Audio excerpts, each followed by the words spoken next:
नमस्कार मंडळी, मी तुमचा लाडका मित्र वरद विजय चव्हाण आणि मी तुम्हा सर्वांचं माझ्या युट्यूब चॅनलमध्ये स्वागत करत आहे. मंडळी, क्लब 52 नावाचा नवीन मराठी सिनेमा येत्या 15 डिसेंबर 2023 ला आपल्या भेटीला येणार आहे. नुकताच या सिनेमाचा ट्रेलर आपल्या भेटीला आलेला आहे आणि या सिनेमाचा ट्रेलर बघून किंवा डिस्क्रिप्शन मध्ये ट्रेलर मधलीच टॅगलाईन जी आपल्याला दिलेली आहे ती टॅगलाईन म्हणजे जी हार्दिक जोशी बोलतो ती टॅगलाईन अशी आहे की सिगरेटचा धूर, बिअरचा फेस, दाद्याशी चिटिंग म्हणजे तुझी कॉन केस, आता खेळ सुरू.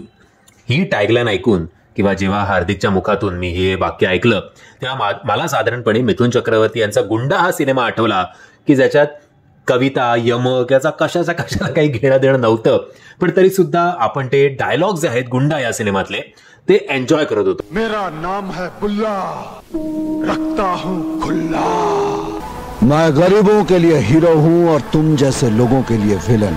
नाम है मेरा शंकर, हूं मैं गुंडा नंबर 1. आणि गुंडा या सिनेमाला मला माहिती नाही की तेव्हा थिएटरमध्ये किती यश मिळालं होतं, पण त्याच्या याच वाक्यांमुळे युट्यूबवर तो गुंडा खूप फेमस होता.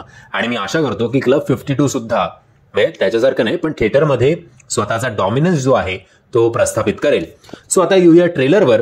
सगळ्यात महत्वाचं म्हणजे या रिव्ह्यूच्या सुरुवातीलाच मी सांगू इच्छितो की हा ट्रेलर बघितल्यानंतर ब्राउनी पॉइंट्स द्यायला हवेत ते म्हणजे या सिनेमाच्या किंवा या ट्रेलरच्या BGM ला. मराठी सिनेमा बरेच वेळा खचतो किंवा मागे पडतो ते म्हणजे BGM मुळे. बॅकग्राऊंड म्युझिक जेवढं महत्वाचं असतं, जेवढे सीन्स त्या बॅकग्राऊंड म्युझिकमुळे उठून दिसतात, तिकडे कुठेतरी मराठी बॅकफुटला जाते. पण या सिनेमाच्या ट्रेलरमध्ये तरी BGM जे आहे ते अप्रतिम आहे. आशा करूया की थ्रू आउट द मूवी आपल्याला हे BGM ऐकायला मिळेल. बट कधी कधी ट्रेलर बघताना तरी या BGM मुळे आपल्याला नीट डायलॉग्स ऐकू येत नाहीत. हा प्रॉब्लेम मला तरी झाला होता. तुम्हाला झाला असेल तर ते कमेंटच्या माध्यमातून कळवा. ट्रेलरची सुरुवात होते की 3 पत्तीचा काहीतरी नियम असतो. इकडे आपल्याला क्लबमध्ये विविध लोक बसलेले दिसतात. जुगार सध्याच्या घडीला 5 पैकी 3 किंवा 4 जण तरी कुठल्या ना कुठल्या रूपात खेळतातच. म्हणजे तो पत्त्यांचा जुगार असेल किंवा व्हिडिओ गेम पार्लरमध्ये जाण्याचा असेल किंवा माझ्यासारखे जे 5 पैकी 3-4 जण ड्रीम 11 वर जुगार खेळतात तो असेल. बाय द वे, मी या सिनेमाचा टीजर आला होता त्याचा सुद्धा रिव्ह्यू केलेला आहे. तो रिव्ह्यू बघितला नसेल तुम्ही तर त्याची लिंक मी तुम्हाला खाली डिस्क्रिप्शन बॉक्समध्ये देतोय. सो ओव्हरऑल 3 पत्तीचा नियम जो काही पहिल्या ट्रेलरमध्ये दाखवण्यात आला तो तर मला काही कळला नाही कारण मी ते पत्ते खेळत नाही म्हणून. पण नंतर असं मला वाटलं की दादा आणि लाल्या यांच्या मैत्रीवर आधारित ही पूर्ण कथा आहे. त्याचबरोबर गॅमलिंग ही त्याची पार्श्वभूमी आहे. लाल्या जो आहे तो जरा चायची किटली गरम असं एकंदरीत मला वाटतंय. दाद्या जो आहे तो सदैव लाल्याला प्रोटेक्ट करत असतो. पण एक पॉइंट येईल की या दोघांमध्येच कधी ना कधी भांडणं होतील आणि 2 क्लब मधली सुद्धा ही भांडणं आहेत बहुतेक. एक कदाचित दाद्याचा क्लब असेल आणि दुसरा कदाचित भाऊ कदम यांचा क्लब असेल आणि भाऊ कदम कदाचित सुमडीत कोंबडी म्हणून या दोघांच्या रिलेशनशिपमध्ये भांडणं लावत असतील.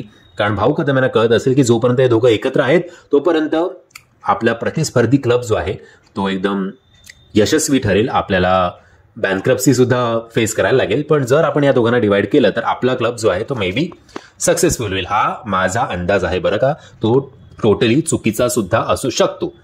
आणि मग मध्येच आपल्याला कळतं की हार्दिक जोशी यांचा विवाह झालेला आहे आणि विवाह झाल्यानंतर हार्दिक जोशी यांची बायको लाल्याला बोलते म्हणजेच भरतला बोलते की तू आत्ता का आलास, आपलं नंतर भेटायचं ठरलं होतं ना.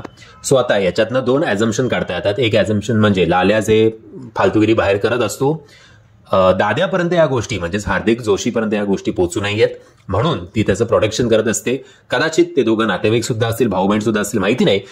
शशांक शेंडे सर आपल्याला इन्स्पेक्टरच्या भूमिकेत दिसतात. ते सुद्धा लाल्यासाठी कोणाशी तरी पंगा घेत आहेत. सो आत्ता फक्त मला एवढंच कळलंय की यांची मैत्री आणि क्लब मधली भांडणं. आणि हो, ऍक्शन सिक्वेन्स सुद्धा या सिनेमाचे चांगले झाले आहेत. पण ऍक्शन सिक्वेन्स जर तुम्ही एकदम बारकाईने बघितलेत तर क्लिअर कट दिसतंय की जो कॉन्टॅक्ट व्हायला पाहिजे एक पंचचा तो कॉन्टॅक्ट होतच नाहीये.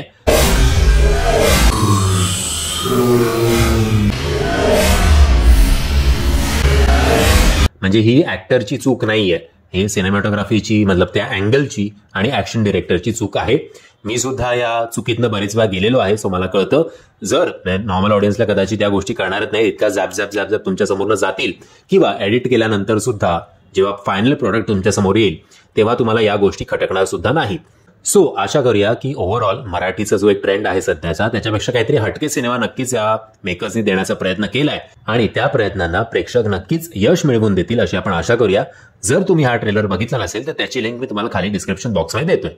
माझं असं मत आहे या ट्रेलरच्या बाबतीत की मैत्रीची एक काहीतरी हटके प्रयोग करण्याची, ॲक्शन ओरिएंटेड मूव्ही करण्याची, थोडा कमर्शियल मूव्ही करण्याचा प्रयत्न या सिनेमाच्या मेकर्सने नक्की केलाय.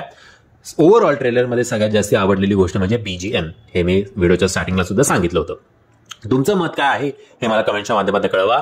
आणि जर तुम्हाला हा व्हिडिओ आवडला असेल तर प्लीज या व्हिडिओला लाईक, शेअर आणि चॅनलला सबस्क्राईब करायला विसरू नका. जय हिंद, जय महाराष्ट्र.